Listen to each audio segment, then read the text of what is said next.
Where you are. Welcome to our 2023 Dhamma teaching series. We are very honored to have Venerable Nikaya Sayadaw to continue the series on the profound Pali Nikaya study and discussion on its daily applications. We are also very honored to have University of the West Religious Studies Department in California, USA, and Pa'al Sudarabhumi, Indonesia, to co-host the series. The teaching of this series is scheduled for 1.5 hours, including question and answer. Today is part 5. Before teaching starts, here are just a few housekeeping reminders. We are using simultaneous interpretation Zoom functionality for today's teaching. First, let's briefly go over the channel selection and take a minute to select your preferred language channel. If you see a globe icon on your Zoom screen, that is the interpretation icon. Please go there to choose among English, Chinese, Indonesian, or Vietnamese according to your language preference.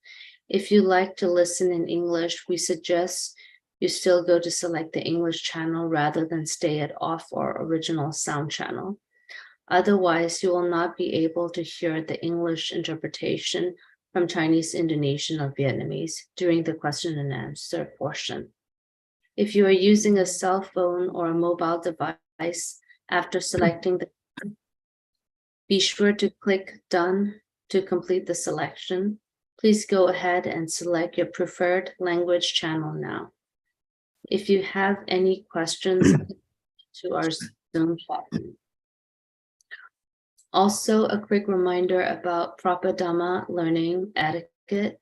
Even though this is a virtual Zoom session, please dress appropriately, sit upright, and pay full attention during the teaching to show respect to the teacher and the Dhamma.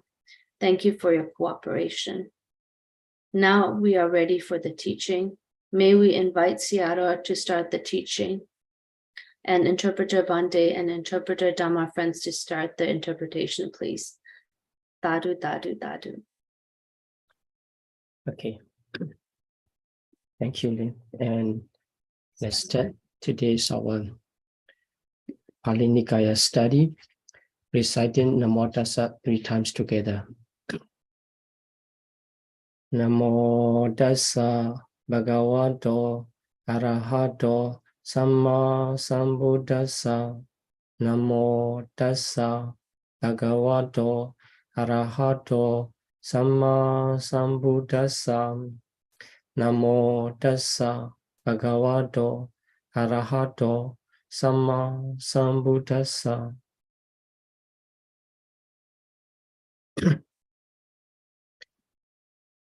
Okay, welcome everyone to the Pali Nikaya study, part 5.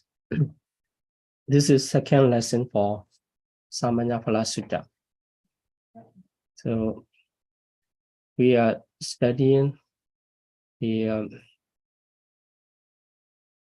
Digha Nikaya, the long discourse, the collection of long discourse.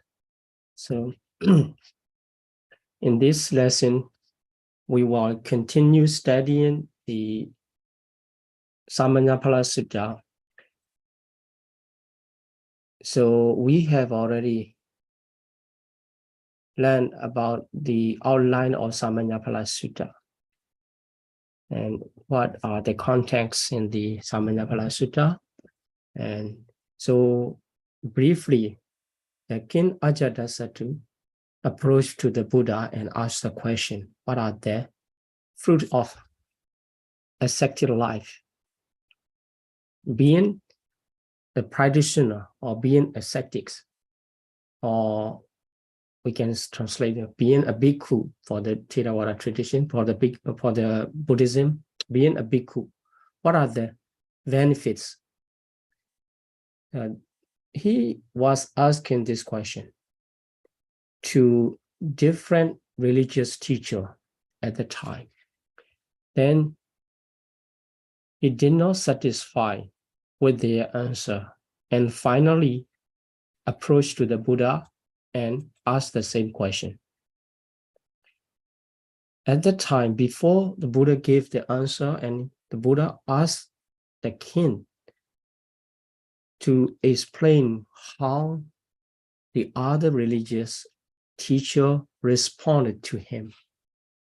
Then King Ajatasattu himself explained about the response of the other teacher. After that, Buddha himself gave his own answer, explaining what are the fruits of the ascetic life according to Buddhism. So we have briefly learned about the whole context of the Buddha, this Samannaphala Sutta. So today, I will focus on the view of 6 religious founders, or we can say the philosopher.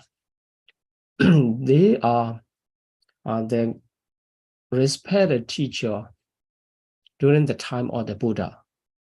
So they have their own follower, they have their own sects to teach. So we will learn one by one. At first, I'd like to suggest you to remember their name first: the Purana Kassapa, Makkhali Kosala, Ajita Kesa Kambala, Pakuda Kachayana, Niganda Natha Buddha, Sanjaya Pilata Buddha. These are 6 religious teachers. And we will learn what are their views, especially how they respond to the King Ajatasattu to answer the question, what are the fruits of ascetic life? So if we learn more about their views, their teaching, it will be broader than this expression. But we can understand this must be the best of their response to the question, the same question. So let's see. The first one, Purana Kassapa. So Purana Kassapa has the view of non-action. So non-action. That's why he explained. In the previous lesson, we just use only Purana Kassapa has the view of non-action. But in this lesson, we will study, we will learn how he has the view of non-action. What is his view? And also, we after learning each of these views held by the 6 religious founder, then we will continue to the Buddha's answer and for the preliminary requirements before meditation start. Then, so this is the second part, and we will have another lesson to continue this sutta to finalize. So altogether, there will be 3 parts for Samannaphala Sutta. Okay, so let's start from the Purana Kassapa's non-action, the view of non-action. So he responds to the King Ajatasattu that so by doer or instigator of a thing, or by one who cuts or caused to be cut. His view is, concluded by the comment, no evil is done. So that's why we need to connect. If someone do, maybe he is doer, or if someone encourage the other one to do, and he will be instigator. But whatever he do himself or he encourage the other to do, there's no evil. So in the same way, if he cut himself, if he cut the others by himself or encourage others to do the same. There will be no evil. So to burn or cause to be burned or cause grief or weariness and causing others trouble, others suffering. But this is not count as the action of evil, according to Purana Kassapa. And also here, this related to the killing and destroying others' property. And if he is stealing, also the same, not counted as evil.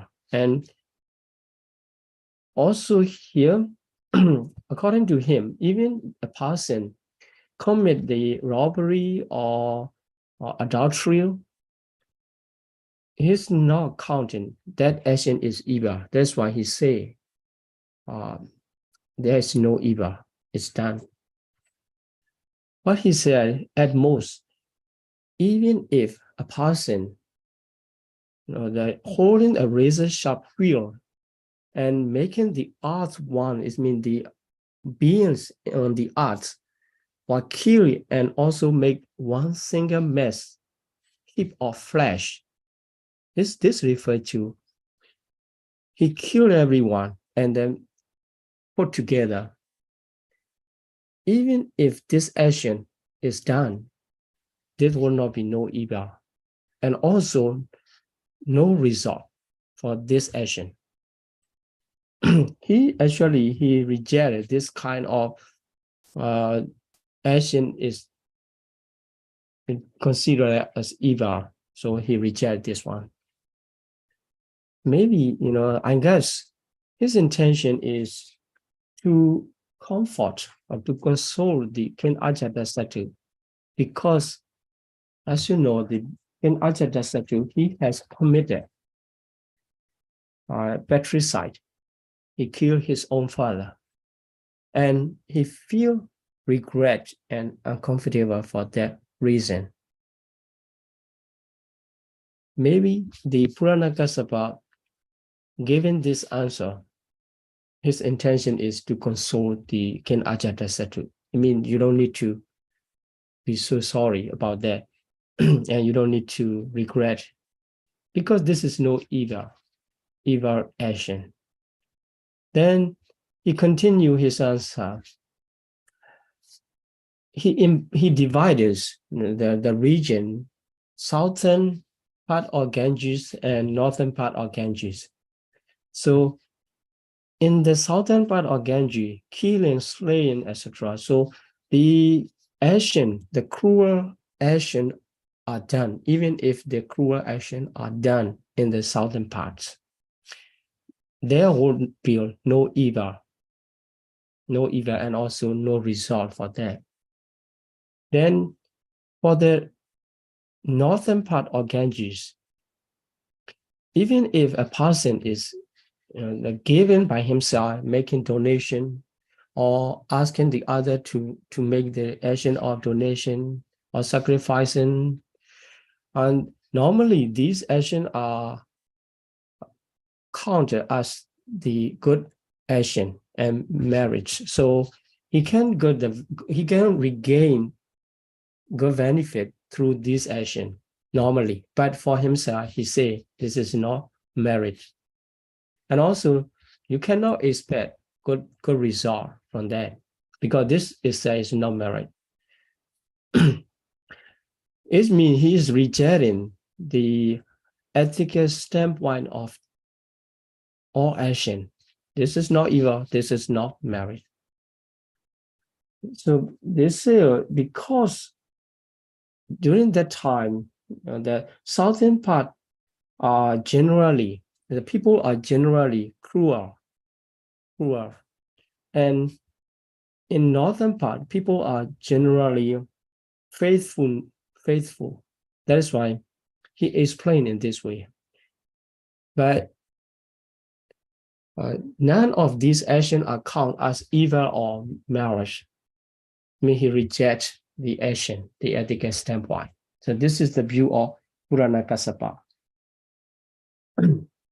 Then we have already learned the King Ajatasattu did not satisfy with his answer because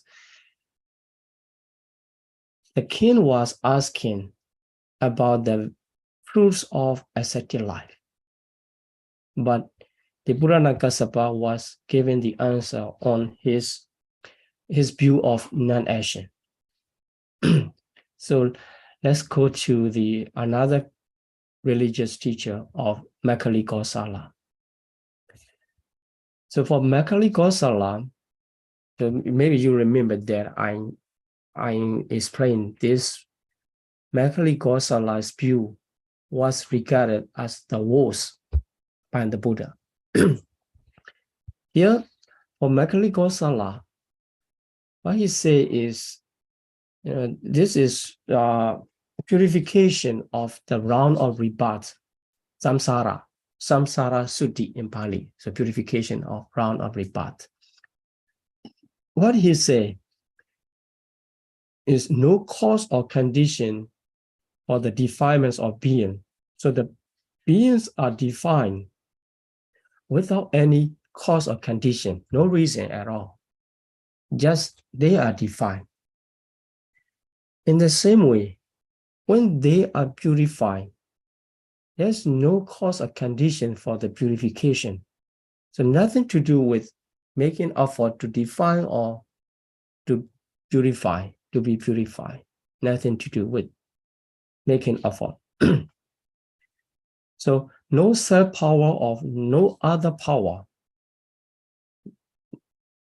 Nobody can help you to purify. And also, you cannot purify by yourself. He rejected all the aspect of human effort. So the human does not have any power or any strength to define himself or to purify himself. Then what he continued to give his view, to explain his view, all beings, all things, all creatures, all lives without control, without power or strength, all the experience of fixed cause of pleasure and pain through 6 kinds of rebirth. Here, he just classified the beings into 6 kinds. So he, sorry, he classified into different, basically based on the color. So the first one, according to the commentary explanation, is say that the Ganna refers to the black colors and the Nila refers to the brown color, like this. So the first one refers to one who is living on the cruel livelihood. So on killing animals to sell. And, and second one, Nila refers to the bhikkhu, the Buddhist monks or the practitioner. They are second lowest. So according to him, the Buddhist monks are second lowest class. And the third one, reference to the practitioner, also Niganta, refers to those who are wearing only one one part, the lower garments only, or sometimes they use only one piece of dressing, a kind of religious people. They also consider it still lowest. And the fourth one refers to the lame people, the lay people, the follow of the Achila. So Achila are their sets, they his group. So even the lay followers of his group higher than the other religious people, according to him. Then he explained the white collar class. This refers to the Ajiwaka. They are practicing his sets, and he gave the highest one as the Brahmasuka, the premium white, like this. So he gave the specific, say the lineage of the families, and mentioned as the Nanda or Vacha, etc., and including his own name, Macaulay Gosala. And he classified in this way. According to him, the beings are already classified through 6 kinds of rebirth. So you cannot make any effort to be higher, to be in higher position. He already rejected the rule of making effort. And so he continued explanation, different kinds. This one actually is just make complicated expression. So sometimes it consists of a great amount of number. So 4,900 occupation.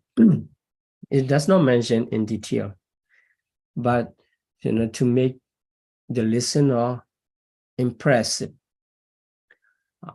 Then he continued explanation. So I'm not explaining every number or every kinds of classification. And finally, he continued, if the beings are running around in life cycle, so 8,400,000 eons later, the round of rebirth will be ended.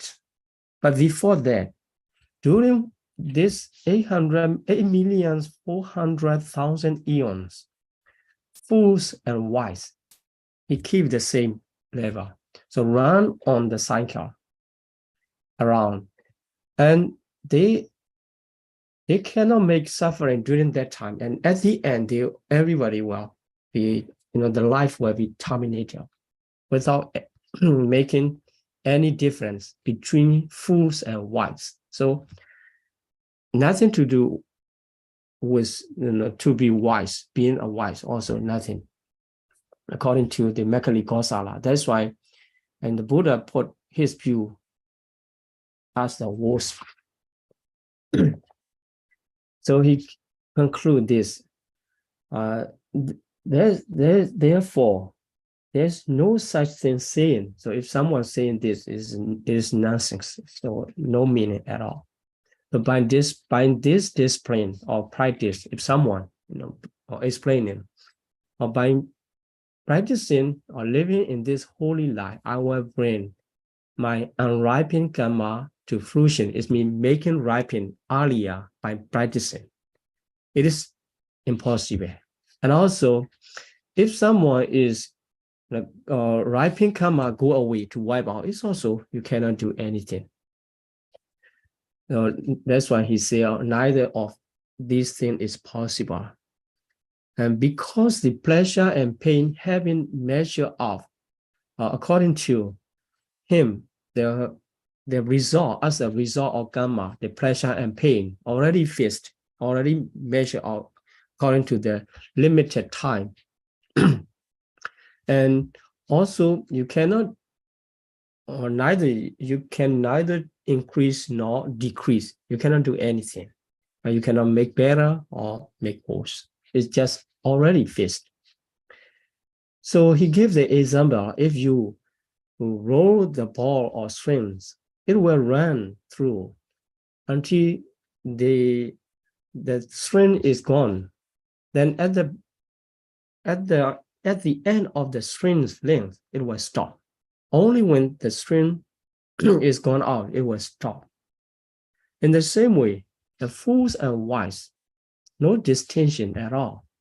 They all will run on the cycle around until they make an end of suffering. An end of suffering, he already faced 8,000,000 at this. So according to him, although you make yourself better, it's nothing, no change at all. If someone doing something wrong, also nothing to do with that. So this is Mekali Gosala view. And also, the king didn't satisfy and continued to the Ajita Kesakambali. So here Ajita Kesakambali gave explanation on the doctrine of annihilation. This is called Uchida Ditti. Uchida Ditti. So annihilation. What he said is he was rejecting 10 kinds, 10 kinds here are nothing. There's nothing given. So making donation, this is nothing. And also making the huge amount of donation with celebration or bigger than the former one, this is also nothing. And also sacrifice that he rejected 3 is it means you can make donation, but don't expect to get any result, any benefits. This he was rejected for the benefits of the action of donation in 3 kinds. All of them will not bring any result. And he continued rejecting. These 10 are explained in the Pali Canon as a kind of round view. We call the Dasawatuga Michatiti.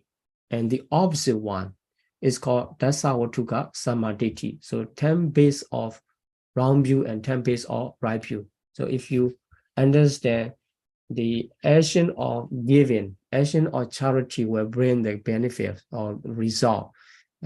If you understand in this, and this becomes the right view. And here he continue rejecting whatever good and bad deed has no fruit at all. And this is number 4. Then as a number 5, he rejected there's no this war. So this war is no, just illusion. And there's no next war. This also just, the meaningless expectation. There's no next life. So 6. After that, at 7, he rejected the mother and father. It means even if you behave well or you give your service to your mother or father, it's no benefit, no use for yourself.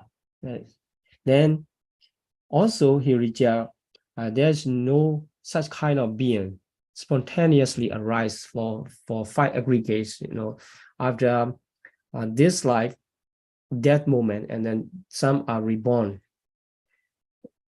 at once. The 5 aggregates appear at once. And this kind of beings is not impossible, he say. And for the last one, he rejected. There is no ascetics of Brahmin. So who have attained such kind of understanding, like this super knowledge. So they understand through the practice, they get their super knowledge, and they claim, oh, there's this life and the other life, and such kind of good and bad result can be seen in next life. These Brahmins are ascetics, and Brahmins are expressing according to their super knowledge. So he rejected, they are liars according to him. That's why for the Ajita Kisa Gambala, he rejected the 10 kinds of view. Then he continued his own view. The former part is rejecting, and then this part he expressed.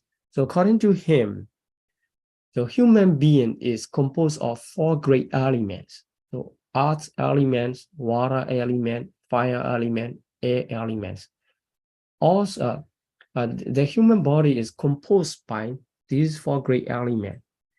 So when a person dies, a human being dies, the earth elements rebounds to the earth element, to the earth, to the earth itself. And the water element go to the water, and fire to fire, and air to the air. So it means after that moment, human body will be disappear according to their time period. Then, so what about the other faculties? So here the faculties refer to eye, ear, nose, tongue, body, and mind. 6 faculties. He could not reject the existence in the present life. So where did they go? Other than the 4 great elements, still have the eye, ear, etc. We are using this when we were living. So when we die, where did they go? To answer this question, he said, the faculty pass away into space, just disappear in the space. So this is his explanation about the after death moment, after life. So by following this, he concluded if human being die, the he was brought, his body, dead body was brought to the China ground or the cremation ground by the 4 people, and then this is coffin, coffin counted as 5, so beers is as 5th. We can see this is very obvious things, and up to the cremation ground because they follow. Maybe sometime the relatives and friends will follow. Their footsteps will be hard as to the cremation ground. Then the process, the bones will whiten and they sacrifice and in ash. Finally, everybody to the dust, change to the dust. Then here, because we see this process to everyone after death, after death moment. So if someone is talking this,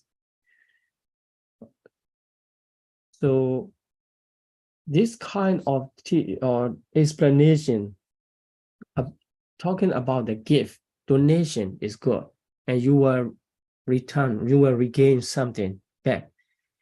It is full to understand, to accept this view. According to him, he rejected. So for himself, it is nothing if someone is giving this kind of benefits of donation in next life, because there's no next life for himself. It is meaningless. So fools and wife, it doesn't matter fools or wife, wise person. After breaking up of the body, after death moment, everything was destroyed and perished. They do not exist after death, so he rejected the next life. So for the present life, it's okay. We can see the composition of elements and faculties. We still can call this is beings, this is human beings. But if someone talk about after death, next life, it is just a fool. This is Ajita Kesakambli's view. Then, so the king approached to the Pakuda Kachayana as a 4th one. Then Pakuda Kachayana, he explained, this one just respond to the king. It is hard to say. He explained his own view. So here he also the same as the first one, Purana Kassapa. He was trying to console the king. So according to him, the 7 things, here these 7 things are not made by anyone. Not made by anyone, cannot be changed. It's already existed according to him, this Bakuda Kachayana. And also these 7 things cannot be shaken, so never change, always exist. So nobody can make a fault for pleasure or pain. So, he explained about the 7. So same as the previous one, earth, water, fire, and air. Still, they are accepting the existence of 4 great elements. And he explained their pleasure, pain, and after finally the life principle, which is called jiva. So basically, according to Buddhism, the brown view are based on either atta or soul or jiva, life, here life principle. So for Pakuda Kachayana, he counted 7 with great element and the pleasure, pain, these are we can say the good and bad feeling. Then finally, the life. So nobody can change. Nobody can touch to these 7 because they exist by their own nature. So, okay, based on this theory, he continue explanation. Even someone killed to other beings. So the slain or no slayer, or if someone asks to do something, if the other person listening and doing, also not counted as the slain or slayer for this case. Also, if someone learn about this event, whatever happened, but this is not known actually, because the existence only is 4 elements: pain, pleasure, and life principle. 7 only exist, nothing else exists for himself. So he conclude his view because of this reality existence. If someone or whoever cut off a man's head with a sharp sword does not deprive anyone's life, it's not killing. Even had he head off the other person, it is not killing. Because the blade just intervening space between these 7 bodies. So it means human body composed of 7. When the head was cut off, the blade just go into the elements and the 7 things just going through, because these are untouchable elements. So you may think the body is dying, but his life principle is not touched at all by the blade, or just the form is changed.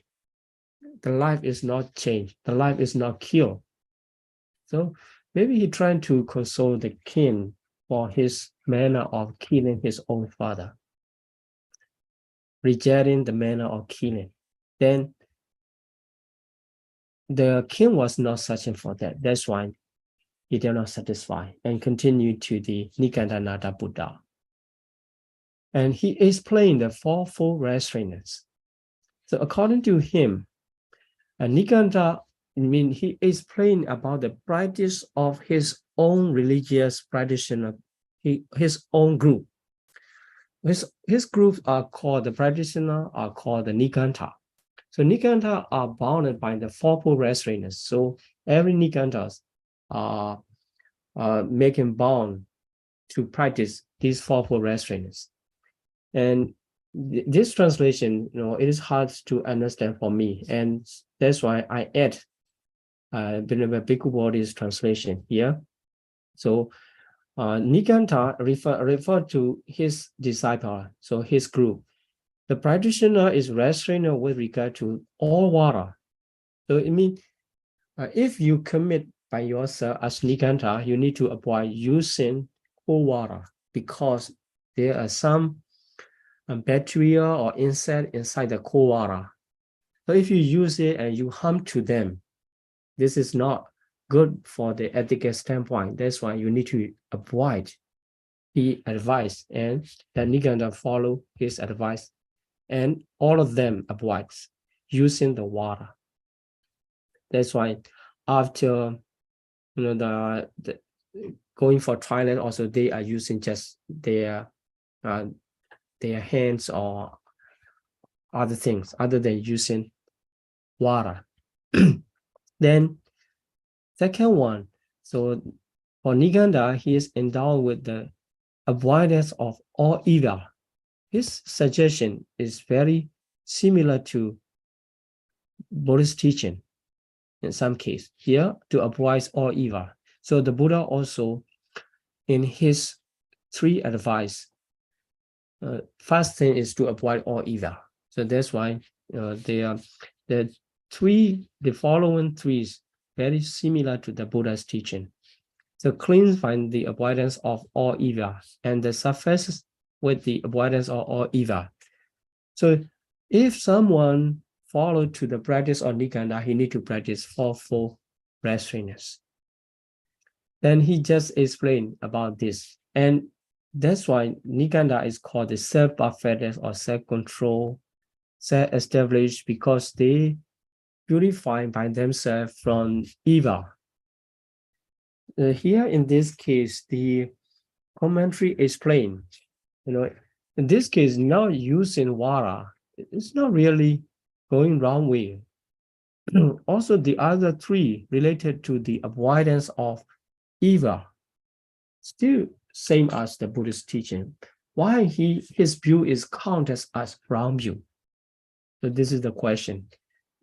And according to the commentary literature, he suggested because his view are established based upon the existence of jiva, life principle. So jiva, sometimes his according to his own view, that life principle is permanent, some parts, and the other parts sometimes impermanent.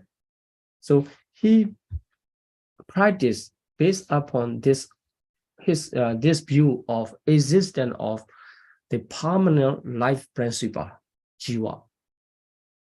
So the base is permanent existence or jiva considered as wrong view. That's why the Nikaya Buddha's view also counted as one of the wrong view. This is the fifth one. And let's go to the final one, the less religious teacher. So this one, King Ajata Satu didn't satisfy with his answer, the Sanjaya Pilata Buddha. That's why he gave the comment on this view. So all of the ascetics and Brahmin, the Sanjaya Pilata Buddha is the most stupid and confused. Why? He was following in previous Sutta we have learned the irreverence. So Amaraviki evading. So he just explained about the evasion. He said, if you ask me this question, is there another walk after this life? So his formula of answering is complicated. He just say, if I thought so, I will say so. But I don't think so. I don't say it is so, and I don't say otherwise. Very difficult to conclude what he is trying to say. But we know he's telling something. He's saying something, but we don't know what is his answer. And I don't say it is not, and I don't say it is not. I do not say it is not. Very complicated. So you can translate it into your own language and try to understand what it means. And also, it continue. If you ask me another question about are there beings who have taken rebirth? Also, he give the complicated answer. And continuing by different question and giving complicated answer to all of them. And he explained, this refers to the Tathagata, is it after death or does he know? To all questions, he never say whether it is or it is not. I just make confusion. That's why the king didn't satisfy. Okay, so these are the views of six teachers. So let's continue about the Buddha's teaching. Buddha's answer consists of the two parts. The first part, the preliminary stages of meditation, and another part, the attainment through the meditation. These are considered as the fruits of the ascetic life. So this slide we already explained in the previous lesson. So preliminary requirements are fourfold. The first one, a real morality, so noble morality. In the past sutta, we already studied the moral precept divided into 3 parts and explained. Then, and second one is restraining of things in Riya Samvara. We will explain here. And the third one is the accomplishment of mindfulness and clear comprehension or clear awareness, sati sampajanya. And the fourth one is a real contentment, santosa. After that, he is ready to go to the solitary lodging, solitary area and private area to continue his meditation. And the Buddha gave the posture of meditation and also continue explanation about the abandonment of 5 mental hindrances with the example. So this what example will be in this lesson. So in this lesson, let's start from the immoral precept. So in the accomplishment of moral practice, sila, I will not repeat everything here and just explaining, finding out at the end, the Buddha pointed out if they are practitioner or bhikkhu reach to the accomplishment of the moral practice, he can be regarded as the perfected in the moral practice, morality. At that time, so the Buddha pointed out the benefits. So if someone practice to the perfect situation of moral practice, he sees no danger from any side owing to his being restrained from morality. So it means because he is practicing moral precept, he may have danger. This is impossible for himself. That's why he has full confidence on that case. So he is not afraid of self-accusation or regret of the blame of the others because he has completed the practice of morality. Buddha gives the example if the king, the Katiya refers to the king, and he conquered the enemy and he occupied the battlefield. All direction, he already conquered the enemies at that time in that situation. So he see no danger from any direction. In the same way, the monks or anybody, whoever already completed his practice of morality, sees no danger anywhere. It means he has the complete confidence on his own moral precept, moral practice. Then, as a result, he experienced himself the blameless bliss. This is remarkable. What you can get through your moral practice, making perfection of your moral practice. This is the benefit, blameless bliss. This is called the Anavaja Sukha. So happiness or bliss, you can get from different way, different practice, but some are considered as the blameworthy bliss. But in this case, this bliss you obtain through the moral practice, accomplishment of the moral practice. This is blameless bliss. For example, if you avoid from killing, or if you avoid from stealing, so you consider or you reflect yourself, or I'm keeping this moral precept, I'm purifying myself, and you have confidence. Based on that confidence, you get the bliss. That is blameless bliss. In the same way, you can extend whatever moral practice, and through that, you can get this kind of bliss. So in many cases, if we study, we will see, in many cases, the bhikkhu reflecting their moral precept, which is kept in purification. then they gain this blameless bliss. After that, they continue practicing the insight meditation, and they easily attain the enlightenment. This means the moralities can be the base of further practice. So that's why the Buddha said the first preliminary requirement is moral practice. So he needs to maintain, if he like to continue practicing concentration or wisdom practice, the morality is the base. Then second one, accomplishment of sense restraint. So if someone completed the stage of moral practice, he need to consider what else I should do. His second stage is guardian of the sense door. So sense door, we need to count it. So eye door, ear door, nose door, tongue door, body door, and mind door.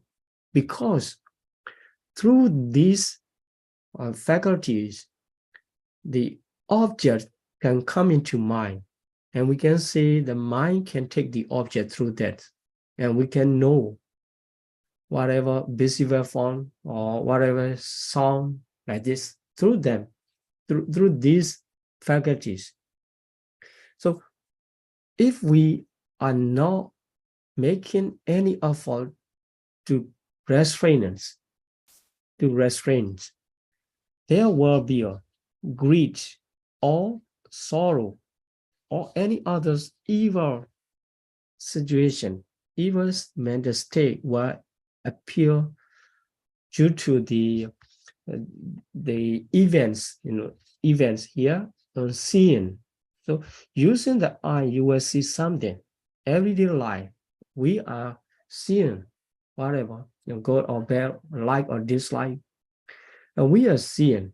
At that time, if we see something we like, the greed will arise in our mind. If we see something we dislike, and the sorrow or any other evil situation, evil state of mind can arise in our mental process if we don't try to restrain, or if we don't keep a guardians in the moment of seeing, at the same time in the moment of hearing or smelling, tasting, feeling, or knowing, thinking. Only when we make the guardians, that this also refers to the mindfulness. You mindfully also on account of seeing, and filter out. You need to filter by the proper attention or wise reflection, which is called yoniso manasikara. It's very useful one. So by that filter, you can filter out unnecessary things. This is like the greed or sorrow or the other unwholesome states from your mind. Otherwise, if you let it go according to its own nature, in many cases, the greed, sorrow, or any other evil, unskilled mental state will be in your mind. So in daily life, we cannot close our eye not to see, or we cannot close our ear not to hear anything. So in the same way, whenever we encounter this situation, we need to be restrained. We need to try to restrain our sense faculty by the mindfulness practice. At least you need to learn whether the greed is arising or sorrows or the others evil mental state in your mind. If it is arising, it means your filter is not working. So this is the way how to restrain your sense faculty. So whenever you know the object by your mind, and you need to restrain your sense faculty, not let greed, sorrow, or evil state arise in your mind. not to let them arise. Then finally, if you can filter out, then you get the blameless bliss again. So it means 2 stages of moralities and controlling sense faculties leading to the blameless bliss. By practicing these 2 preliminary requirements, you can get the blameless bliss, which can be the beginning or the supportive condition to arise the concentration and wisdom. So Buddhist practice leading to the accomplishment of the wisdom. Okay, so the third one is mindfulness, sati, and clear awareness, sampajanya. In this case, so you can read yourself, and I can explain only the brief explanation. So focusing on the daily life activities, or such as going forward or returning back, or eating in the manner of eating, or in any posture, or speaking or keeping silent, whatever you are doing in your daily life. And their suggestion is called mindfulness and clear awareness should be accomplished. So in daily life, you need to develop the power of mindfulness and clear awareness. So here, clear awareness refers to the analyzing and understanding or investigating more and more. This is the work of wisdom or insight knowledge. So maybe we can consider this one the lower level, a low level of wisdom or insight knowledge to be aware of. So here, clear awareness or clear, then I think the Bhikkhu body prefer to use clear comprehension to be closer understanding with the meaning of understanding. So here, you need to practice. If you want to be accomplished, the further practice, you need to practice this sati and clear awareness, the nature of clear awareness to be stronger and stronger in your daily life activities. This is the third requirement. And for the fourth requirement is the contentment. This is the last one for the preliminary practice. So here, the Buddha is playing. So here, the monks, the practitioner, to make sure he is the practitioner of the samana, ascetic life. But this practice can apply to everyone who want to continue his way of practice in the Buddhist practice. So he is satisfied with a robe. This is the bhikkhu dresses called robe. So for the lay people, we can apply this dressing to protect his body. If the robe is sufficient to support or to maintain the body, it's okay. He's satisfied by that. Or for arms, this is food. For food, he's satisfied with the stomach. If the stomach is keep in the right position, it means not for enjoyment, to maintain his body and to keep quiet the stomach. It is sufficient for him, and he accepts the right amount. So accept the right amount, not keeping for the next day or for the other days. Just accepting, today, this is enough for today's meal, and he go away. And it means he keep his contentment with regard to 2 things, dressing and food. Buddha gave the example just as the birds, it has only wings to carry out as a burden. When the birds flying away or traveling around, nothing to pack. In the same way, bhikkhu should be in this way, the Buddha suggests. In this way, the Buddha explain the preliminary requirement for the practice of concentration and wisdom. After that, Buddha continued explaining to the abandonment of five mental hindrances as the meditation. So for the meditator, this Sutta explanation is very important. If we don't understand this link, and as a preliminary stages for the beginner, they just try to develop their concentration and insight knowledge only, other than fulfilling their basic requirement. It is hard to say, it is hard to be successful. So let's consider if someone without any practice of moral precept or without the controlling sense faculty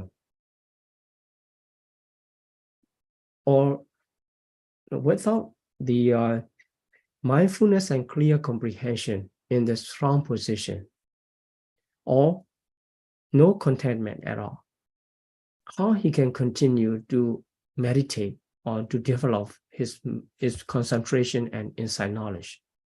That's why these preliminary requirements can be fulfilled before you reach to the certain area to practice. So especially here, meditation retreat or meditation center, before you go in there, you can practice these 4 preliminary requirements in your daily life.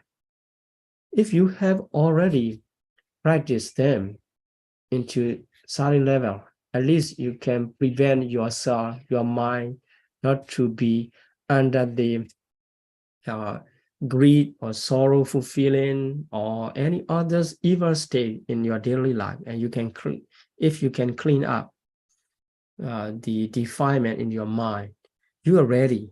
But when you go to meditation center or any seclusion, any secluded area, even in your room, you can continue practicing your concentration or insight meditation to be successful, to see what are the attainments. So for the concentration practice, the Buddha explained here in this sutta and the previous sutta as the 4 jhana as a result of the concentration meditation. And in this sutta, in some, the further attainment is explained as the result of the concentration, like the divine eyes or divine ears. And some, the insight meditation and the attainment of the arhatship as a result of the vipassana meditation. So in this sutta, I like to suggest you read carefully what are the preliminary requirements and trying to apply these requirements, trying to apply this practice into your daily life, and you can be a practitioner of Buddhist way, living in your daily life activities. So you don't need to ordain as a bhikkhu or nun at the beginning. Finally, if you want to separate yourself from the family duty or daily activity in society, and you can ordain and you can continue practicing, or you still can continue in your lay life practicing Buddhist meditation and attain the higher level. And you can see the benefits of the ascetic life according to the question of King Ajatasattu. So I hope from this sutta, you attain these things, linking process from the lay life beginners to the higher level of meditator, these 4 requirements. Okay, thank you very much for your attention and participation. Thank you.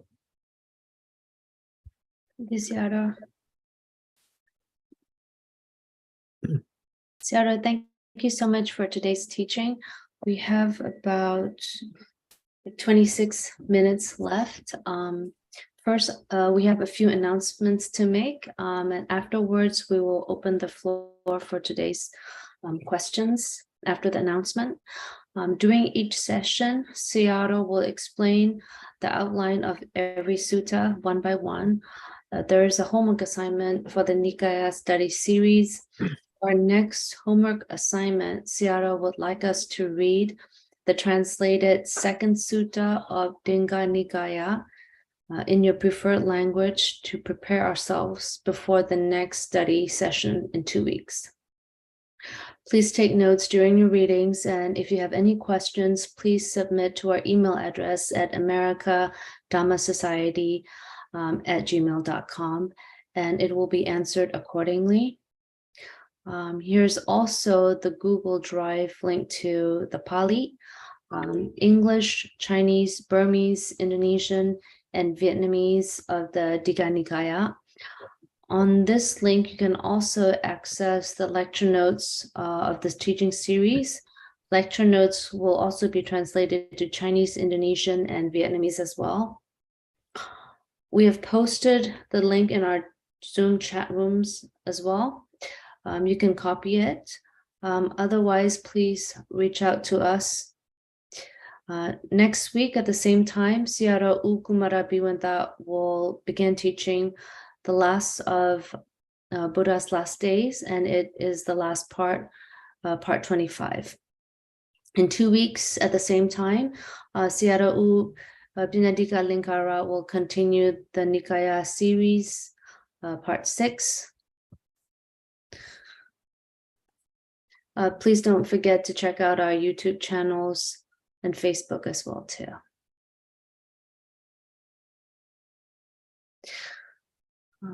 If you would like to offer allowable requisites to the teachers, you can also use our PayPal or mail us a check. Any further suggestions or inquiries, please contact us below. We'll also give you our link as well too. Our sincere thanks to our co-hosts, University of the West Religious Studies Department in California, USA, and Pa'au, Sudarabhumi, Indonesia.